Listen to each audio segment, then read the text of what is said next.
भगवान की बहुत कृपा, आप सब लोग प्रभु के दरबार में उपस्थित हुए हैं। आप लोग जो संकीर्तन किया करते हैं भगवान का,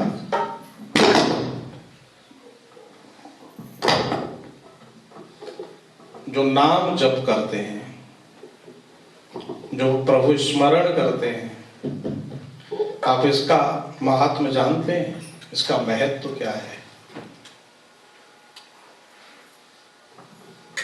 कल किसी से बात हो रही थी मेरी, तो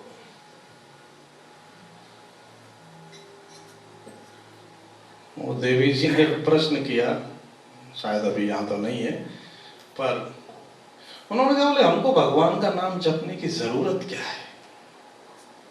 बात तो ठीक है। बोले ये सब काम तो उन लोग का होता है जिनको कुछ चाहिए, भगवान ने हमको, देखो हम यहाँ आराम से कनाडा में पहुंच गए हैं, जॉब भी बढ़िया, पैसा भी खूब, इसलिए ये सब लोग तो गरीबों, ये सब काम तो गरीब लोगों के हुआ करते हैं। तो बात ठीक है।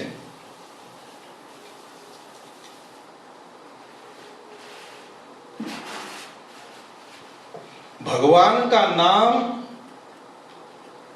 कोई गरीब जपे, बात ऐसी नहीं है।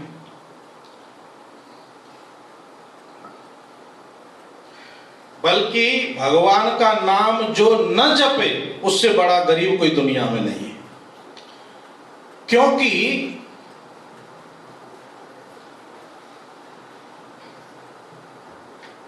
बाकी जो संपत्ति है आपके पास, जो भौतिक पदार्थ हैं, जो भौतिक संपत्ति है, को मकान, बिल्डिंग, धन, जो भी है, वो सब आपके साथ जाने वाला नहीं है।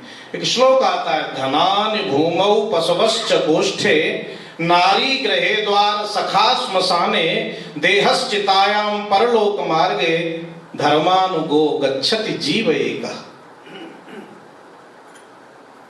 जो आपका धन है, जो संपत्ति है, सब बैंक में पड़ी रह जाएगी। बड़ी महंगी महंगी कारें सब दरवाजे पे ऐसे ही खड़ी रह जाती हैं।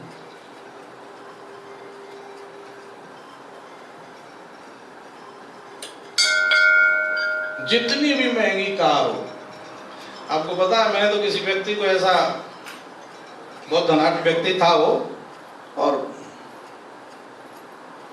कहीं उसकी डेथ हुई तो एम्बुलेंस पहुंच ना सकी, और पहुंचती तो शायद विलंब होता। तो जिस महंगी कार से वो चलता था, करीब 1.5-2 करोड़ की कार इंडिया में, तो सोचा इस कार में ही ले जाओ। तो उसके बेटे ने पता है क्या कहते, अरे नहीं, इस कार में उनकी बॉडी लेके थोड़ी जाएंगे। जिस कार में इधर से गया, उधर से उस कार में आने के लिए उसी के बेटे ने मना कर दिया, नहीं,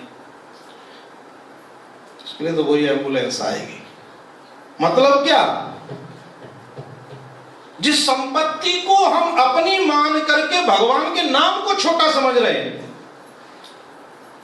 अब आप बताइए उससे बड़ा गरीब कोई था?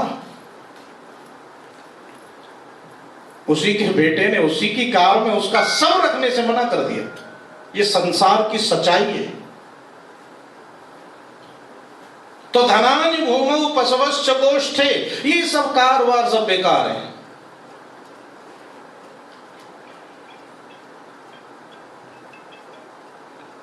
नारी गृहे द्वार, जिस पति पत्नी का हम साथ समझते हैं, बोले वो भी कहां तक जाएंगे, सब दरवाजे तक।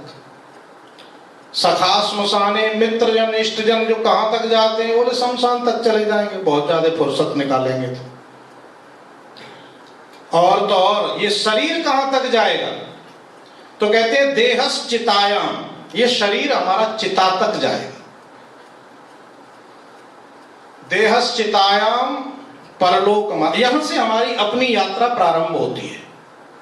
बोले अब कौन जाएगा साथ में, तो बहुत सुंदर उत्तर दिया, जो तेरे किए हुए कर्म हैं, जो तेरा लिया हुआ प्रभु का नाम है। धर्मान को गच्छति जीव एक, यहां से आगे तो केवल और केवल परमात्मा का नाम ही जाने वाला है, और कोई साथ जाने वाला नहीं है।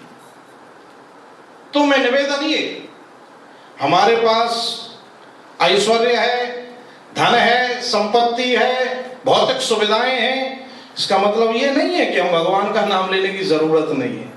भगवान का नाम तो वो जपे जो गरीब हो, नहीं, जो न जप पाए वो सबसे बड़ा गरीब। क्योंकि जिसने नाम जप का आश्रय लिया, जिसने भगवान के नाम रूपी जप की कमाई करी, वही तो धनवान है, वही तो साथ जा रहा है उसके। और एक निवेदन करें, भगवान का नाम तो साहब इतना शक्ति संपन्न है कि भगवान भी अपने नाम से हार जाते हैं। एक कथा मुझे याद आती है, एक राजा थे, चंपापुर नाम का एक नगर है, वहां के एक राजाएं हंसध्वज, उनके बेटे का नाम था सुधन्वा। सुधन्वा भगवान श्री कृष्ण के परम भक्त हैं।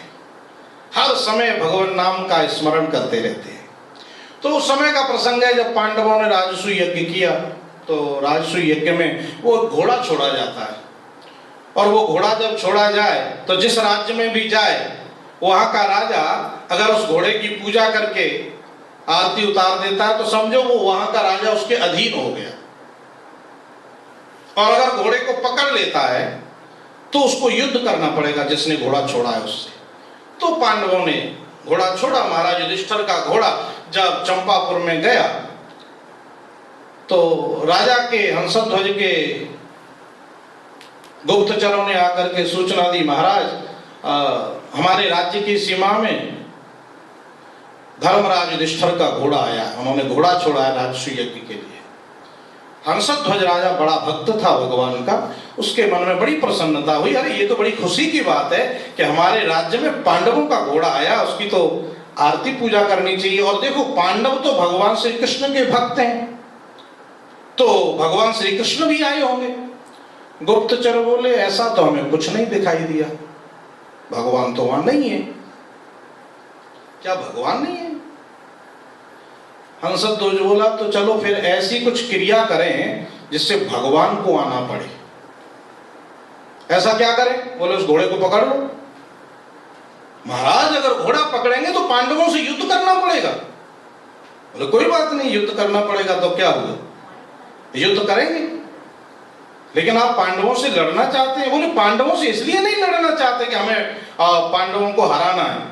बोले फिर इसलिए लड़ना चाहते हैं कि पांडव भगवान के भक्त हैं, और जब उनके भक्तों पर संकट आएगा तो भगवान दौड़े दौड़े आएंगे, इसलिए युद्ध करो। तुरंत ढिंडोरा पिटवा दिया सारे राज्य में, सारी सेना निकल के आ जाए। राजा स्वयं पहुंच गए युद्ध क्षेत्र में, घोड़े को पकड़ लिया गया। राजा ने आज्ञा दे दी, जो सैनिक आने में देर करेगा उसे तेल खौलते हुए तेल में डाल दिया जाएगा, मतलब दंड भी है। तो इस भय से थोड़ा राजभय होना ही चाहिए। तो ढिंडोरा पिटवाया, सारी सेना निकल के पहुंच गई। राजा का पुत्र है श्री सुधन्वा जी, वो भगवान श्री कृष्ण के नाम का जप कर रहे थे। उन्हें जब ये सूचना मिली कि पांडवों का घोड़ा हमारे राज्य में आया है तो मन में बड़े प्रसन्न हुए और पकड़ लिया, इसका मतलब पांडवों से युद्ध होगा। तो मन में बड़ी प्रसन्नता कि आज मैं गांडीवधारी अर्जुन से युद्ध करूंगा, और अर्जुन के सारथी तो श्री कृष्ण है, इसका मतलब मुझे कृष्ण का दर्शन निश्चित होगा। लेकिन पता लगा सुधन्वा को कि कृष्ण अर्जुन का सारथी आज कृष्ण साथ में आया नहीं है। तो सुधन्वा ने सोचा कोई बात नहीं, मैं बाणों की ऐसी वर्षा करूंगा कि विवश हो के कृष्ण को आना ही पड़ेगा। और ऐसा निश्चय करके सुधन्वा जी तैयार हुए युद्ध में जाने के लिए। अपनी मां के पास गए, मां को जाके प्रणाम किया, मां मुझे आशीर्वाद दे, मैं आज अर्जुन से युद्ध करने जा रहा हूं। और मां तुझे तो पता है अर्जुन कृष्ण का सखा है, और मैं ऐसे बाणों की वर्षा करूंगा कि अर्जुन का रथ, अर्जुन का बाण, अर्जुन का मुकुट पता नहीं चलेगा कहां गया। और जब ऐसा संकट अर्जुन के ऊपर आया हुआ भगवान देखेंगे तो मुझे पक्का भरोसा है अपने अर्जुन के लिए कृष्ण को आना ही पड़ेगा।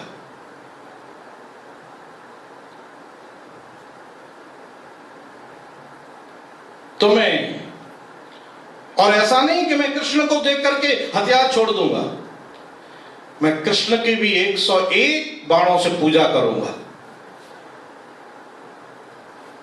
मुझे आशीर्वाद दो।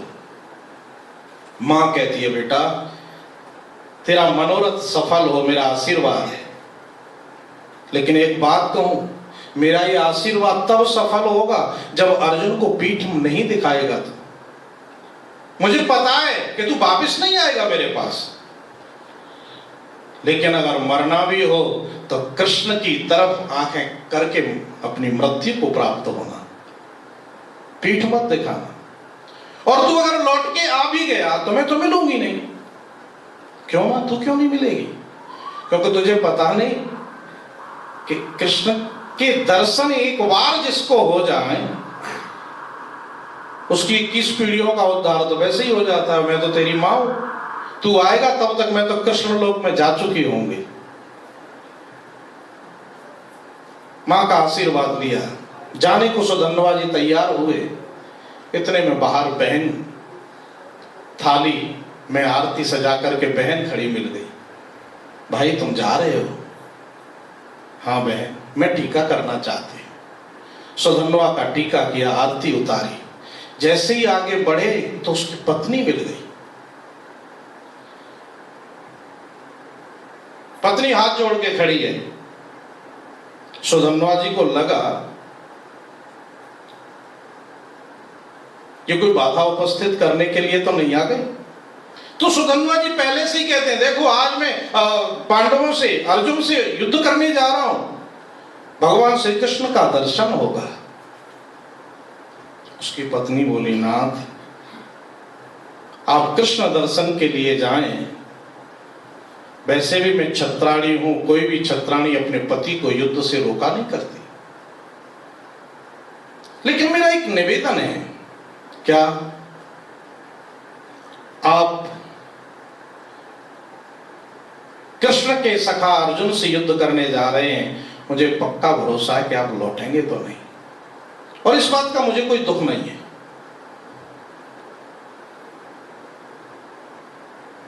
लेकिन निवेदन यह है कि आपके जाने के बाद इस कुल में कोई जल की अंजलि देने वाला भी नहीं बच रहा होगा। तो मेरा निवेदन यह है कि अगर आपकी कृपा से एक संतान की प्राप्ति मुझे हो जाती तो कम से कम ये वंश आगे चलेगा। सुधन्वा जी बोले, देवी मैं युद्ध के लिए तैयार हूं, यद्यपि उसकी मांग कोई शास्त्र विरुद्ध नहीं है। सुधन्वा जी ने विचार किया और उसका मनोरथ पूर्ण किया। स्नान करके और जब युद्ध में जाने को तैयार हुए, इधर में सारी सेना पहुंच चुकी है लेकिन राजकुमार नहीं पहुंचे। तो राजा हंसध्वज को बड़ा क्रोध, मेरी आज्ञा का उल्लंघन मेरा पुत्र ही कर रहा है। सैनिकों को आज्ञा दे दी, जाओ मेरे पुत्र को बंदी बना के लाओ और तेल के इस कढ़ाई में डाल दो, दंड सबके लिए एक जैसा। इधर ये जाने को तैयार ही थे, तब तक सैनिक आ गए और सैनिकों ने आकर के सुधन्वा जी को राज आज्ञा सुनाई। महाराज की आज्ञा है, आपने जाने में विलंब किया है, आपको दंडित किया जाएगा। खौलता हुआ तेल कढ़ाई में रखा है, उसमें आपको डाल देंगे ले जाके। कोई बात नहीं, एक बार पिता से मिला दो। सुधन्वा जी को पकड़ के राजा के सामने, हंसध्वज के सामने ले जाया गया। तो राजा के दो मार्गदर्शक मंडल के दो व्यक्ति थे, हंस और लिखित। ये दोनों सुधन्वा जी से द्वेष करते थे, ईर्ष्या करते थे, क्योंकि आचार्य के पद पर बैठे हुए हैं लेकिन ये भगवत स्मरण नहीं करते और सुधन्वा जी हर समय श्री कृष्ण का जाप करते हैं। जब सुधन्वा जी गए, राजा ने पूछा, बताओ क्या दंड दिया जाए इनको। आचार्यों ने तुरंत एक पत्र पर लिख दिया कि महाराज नियम तो सबके लिए एक है, जब सैनिकों के लिए आदेश था कि लेट हुए आने में तो आपको खौलते हुए तेल में डाल देंगे, तो राजकुमार के मोह में आप कहीं ऐसा मत करना कि निर्णय बदल दें, आगे आपकी इच्छा।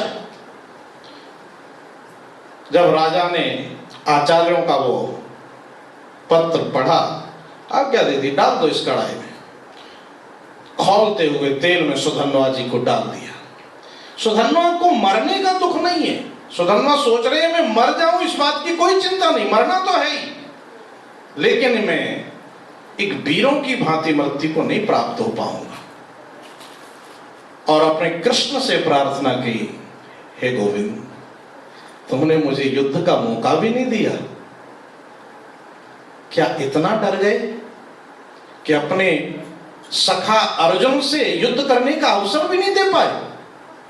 खौलते हुए कढ़ाई में जब सुधन्वा जी को फेंक दिया, वहां भी श्री कृष्ण का जाप चल रहा है।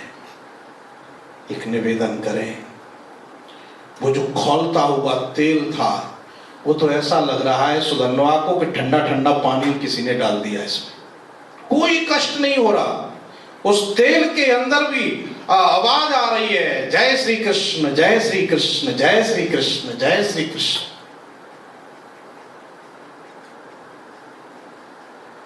हंसध्वज ने देखा ये क्या हो रहा है, तो उसके आचार्य जो बैठे हैं उनसे पूछा, ये आचार्य ये क्या हो रहा है? कहीं ऐसा तो नहीं कि ये तेल गर्म नहीं हो? बोले नहीं महाराज, तेल तो खौल रहा है। बोले नहीं, तेल की परीक्षा की जाए। तो 2 नारियल जो है उन्होंने उस तेल में डाले। वो नारियल तो तेल में से उछल करके एक हंस के सिर में लगा और एक लिखित के सिर में लगा, दोनों की खोपड़ी फूट गई। महाराज ये तो बहुत गर्म है। तब हंस और लिखित को पश्चाताप हुआ।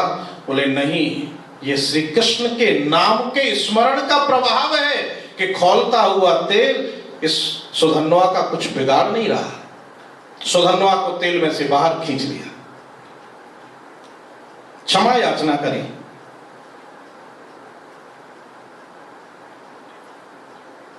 सुधन्वा जी हमें माफ कर दो। सुधन्वा जी बोले, अरे नहीं, मैं माफ करने वाला कौन होता हूं, ये तो मेरे कृष्ण की इच्छा रही होगी जो मुझे ये मिला, लेकिन मैं प्रसन्न हूं इस बात के लिए कि मैं कम से कम अर्जुन से युद्ध कर पाऊंगा। निवेदन, श्री कृष्ण के नाम के स्मरण का ऐसा प्रभाव कि खौलता हुआ तेल सुधन्वा का कुछ बिगाड़ नहीं पाया। प्रहलाद के साथ भी तो ऐसा ही हुआ। हिरण्यकश्यपु ने प्रहलाद को जलती हुई आग में फेंक दिया, लेकिन वो अग्नि, प्रहलाद कहते हैं, बोले पिताजी मुझे ये अग्नि तो ऐसे लग रही है जैसे कमल के ठंडे ठंडे पत्ते मेरे चारों ओर आपने बिछा दिए। मतलब क्या, वो प्रहलाद बालक भी भगवान के नाम का स्मरण ही कर रहा था, नाम संकीर्तन ही कर रहा था। तो ये नाम संकीर्तन का प्रभाव है। और आज सुधन्वा जी को भी वही स्थिति है। सुधन्वा युद्ध के लिए तैयार हुए। पिता से प्रार्थना की, मुझे आज्ञा दीजिए, मैं युद्ध के लिए जाना चाहता हूं। आज्ञा दी। जाकर के भीषण युद्ध आरंभ हो गया अर्जुन के साथ। रथ पर देखा, सारथी कृष्ण तो है ही नहीं। अर्जुन ने देखा, अरे, सुधन्वा ने देखा, अरे जब कृष्ण ही नहीं है तो मेरा युद्ध किस काम का? मैं ऐसी क्रिया करूं कि जल्दी से कृष्ण को आना पड़े।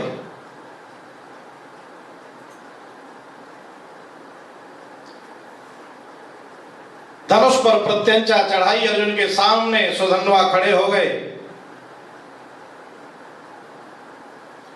अर्जुन ने देखा सुधन्वा को, कहते हैं, अरे बालक, तुझे पता नहीं मैं गांडीवधारी धनुर्धर अर्जुन हूं, तो मुझसे युद्ध करने आया है।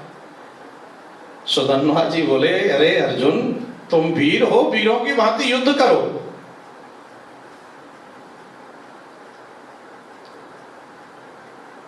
और अर्जुन संभलता तब तक तो सुधन्वा ने बाणों की वर्षा शुरू कर दी।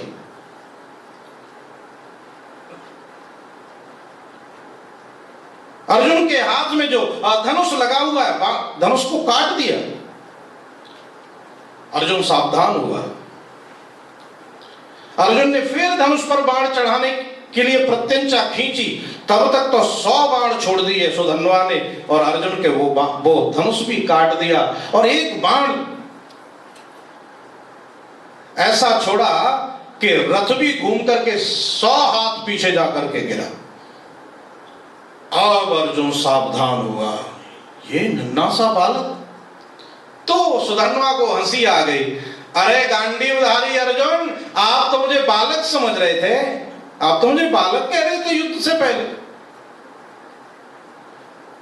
एक निवेदन करूं, आपने जीते होंगे बड़े बड़े युद्ध, लेकिन आप मुझे नहीं जीत सकते। और एक निवेदन करूं अर्जुन, वो जो युद्ध जीते ना, वो तूने तेरे बल से नहीं, फिर किसके बल से जीते? अरे जीते तेरे उस सारथी के बल से। तू किसको जीत सकता है? अगर जीत सकता है तो अभी मुझे जीत के बता। और एक निवेदन करूं, तू जीत नहीं पाएगा। अगर वास्तव में जीतना चाहता है, मुझे वास्तव में इस युद्ध में विजय प्राप्त करना चाहता है, वास्तविक तू राजसूय यज्ञ को सफल करना चाहता है, क्योंकि अगर आज तू विजय नहीं प्राप्त किया तो तेरा यज्ञ भी सफल नहीं हो पाएगा। तो तेरे लिए यज्ञ में, इस यज्ञ को पूरा करने के लिए विजय प्राप्त करना बहुत आवश्यक है। मैं बताता हूं तू कैसे जीत सकता है। कैसे जीतूंगा? तू अपने सारथी को बुला ले, और जब तक तू सारथी को नहीं बुलाएगा तू जीत नहीं सकता। बुला तेरे कृष्ण को, तुझे विजय मिलेगी। अर्जुन को लगा बात ठीक ही कह रहा है बालक ही। और अर्जुन ने गोविंद का स्मरण किया। जैसे ही श्री कृष्ण का स्मरण किया, तुरंत श्री कृष्ण प्रकट हो गए। सुधन्वा ने श्री कृष्ण का दर्शन किया। देखते ही कृष्ण तो आकर के सीधे रथ पर विराजमान हो गए, घोड़ों की लगाम पकड़ ली, अर्जुन को रथ में बिठा लिया। सुधन्वा ने सीधे 101 बाण कृष्ण के चरणों में छोड़े। गोविंद तुझे प्रणाम है। और श्री कृष्ण जय श्री कृष्ण जय श्री कृष्ण का जाप कर रहा है।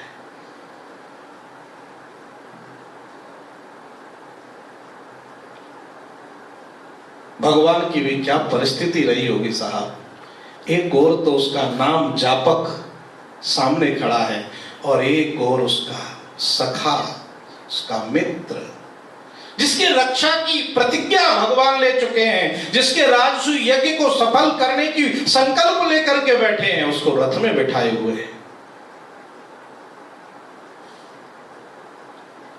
कैसा धर्म संकट मेरे गोविंद के सामने रहा होगा।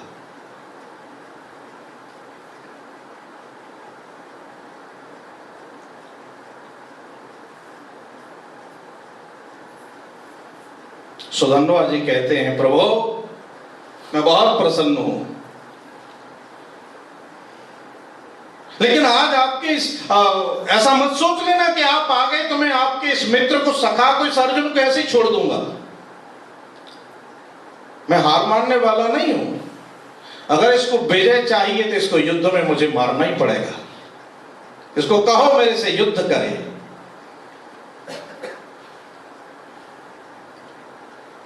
अर्जुन ने गांडी उठाया, बाण चढ़ाया, और उस बाण के ऊपर साक्षात काल का आगमन किया।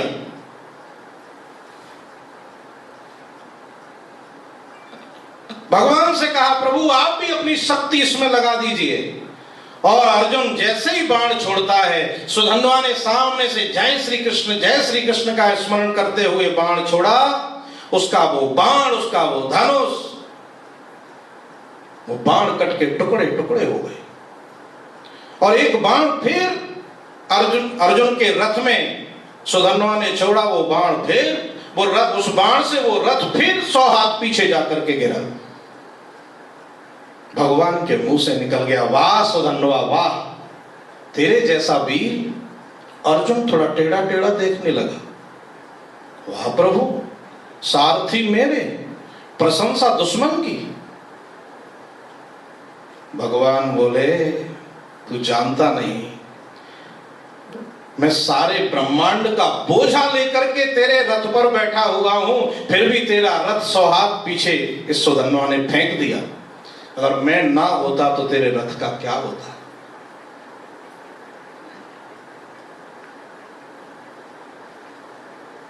कोई बात नहीं अर्जुन, फिर धनुष पर बाण चढ़ाओ। काल का आगमन, काल को बुलाओ। और भगवान श्री कृष्ण कहते हैं जो मैंने गोवर्धन पर्वत उठा करके ब्रजवासियों की रक्षा करी, उसका जो पुण्य है वो पुण्य आकर के इस बाण के ऊपर बैठ जाए और मेरे अर्जुन की रक्षा हो। वो पुण्य भगवान ने लगाया, अर्जुन ने बाण चढ़ाया, ब्रह्मा जी का आवाहन किया कि ब्रह्मा जी आकर के बाण के पीछे के हिस्से में बैठ जाएं, और बाण छोड़ा। इधर से सुधन्वा ने फिर प्रभु का नाम लेकर के एक बाण छोड़ा और उस बाण के भी 3 टुकड़े कर दिए। अब अर्जुन को चिंता हुई, प्रभु ये हो क्या रहा है? साक्षात ब्रह्मा भी कुछ नहीं कर पाए।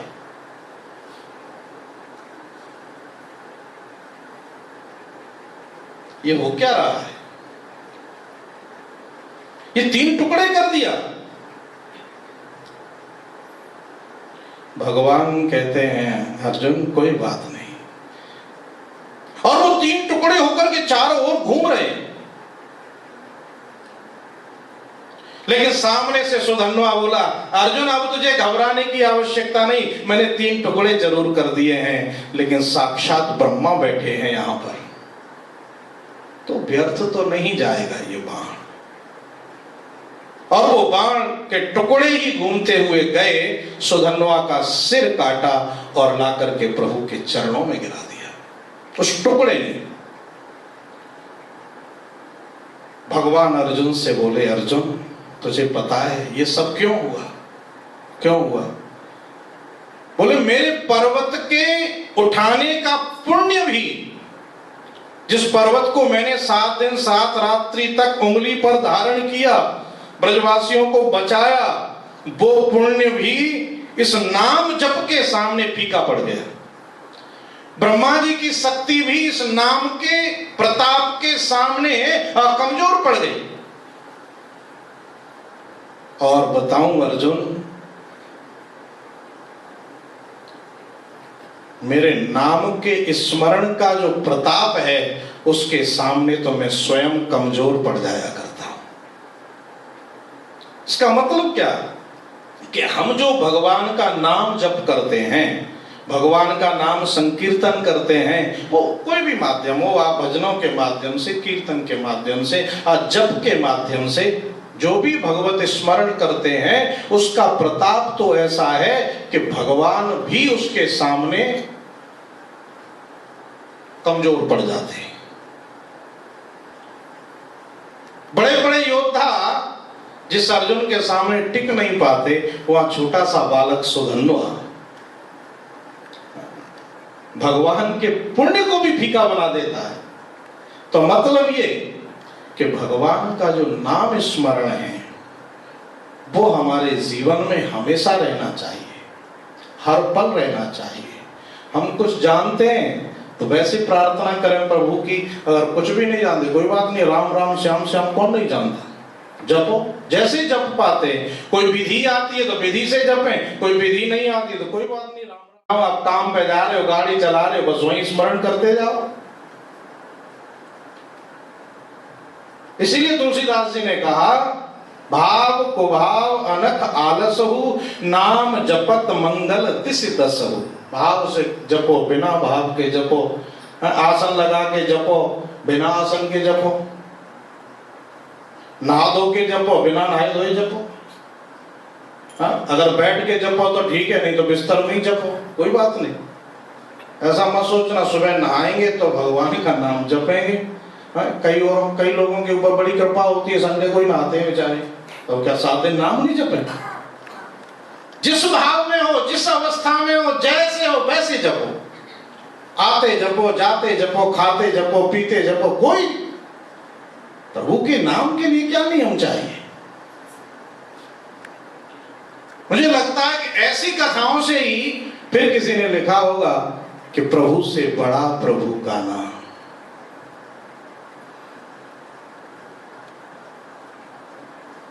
किसी का बड़ा सुंदर भाव है, हरि से बड़ा हरि का नाम, हरि से बड़ा हरि का नाम, हरि से हरि का नाम, हरि से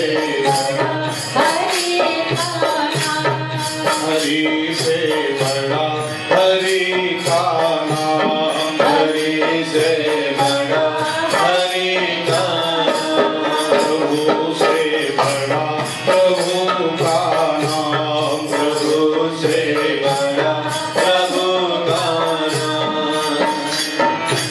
अंत में निकला ये परिणाम, अंत में निकला ये परिणाम, अंत में निकला ये परिणाम, अंत में निकला ये परिणाम। हरि से बड़ा हरि का नाम, हरि से बड़ा हरि का नाम, प्रभु से बड़ा प्रभु का नाम, प्रभु से बड़ा प्रभु का नाम।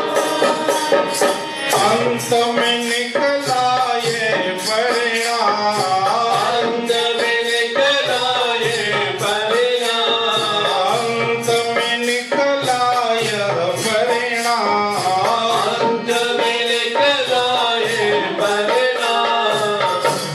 हरि से बड़ा हरि का नाम, हरि से बड़ा हरि का नाम, प्रभु से बड़ा प्रभु का नाम, प्रभु से बड़ा प्रभु का नाम। हरि से बड़ा हरि का नाम, हरि से बड़ा हरि का नाम।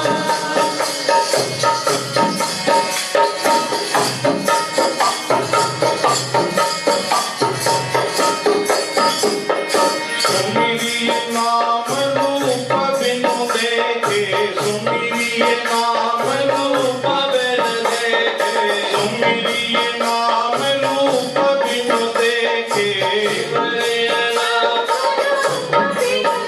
तेरा कौड़ी लगे न दाम, कौड़ी लगे न दाम। नाम के बांधे खींचे आएंगे, नाम के बांधे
प्रभु से बड़ा प्रभु का नाम, प्रभु से बड़ा प्रभु का नाम, हरि से बड़ा हरि का नाम, हरि से बड़ा हरि का नाम, प्रभु से बड़ा प्रभु का नाम, प्रभु से बड़ा हरि से बड़ा हरि का नाम, हरि से बड़ा हरि का नाम, प्रभु से बड़ा प्रभु का नाम, हरि से बड़ा हरि का नाम, हरि से बड़ा हरि का नाम, हरि से बड़ा हरि का नाम, हरि से बड़ा हरि का नाम, हरि से बड़ा हरि का नाम, हरि से बड़ा हरि का नाम, हरि से बड़ा हरि का नाम, हरि से बड़ा हरि का नाम, हरि से बड़ा हरि का नाम।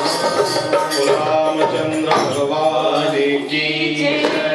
तो प्रभु का नाम प्रभु से भी बड़ा है, इसलिए इसका आश्रय हमें हमेशा लेते ही रहना चाहिए।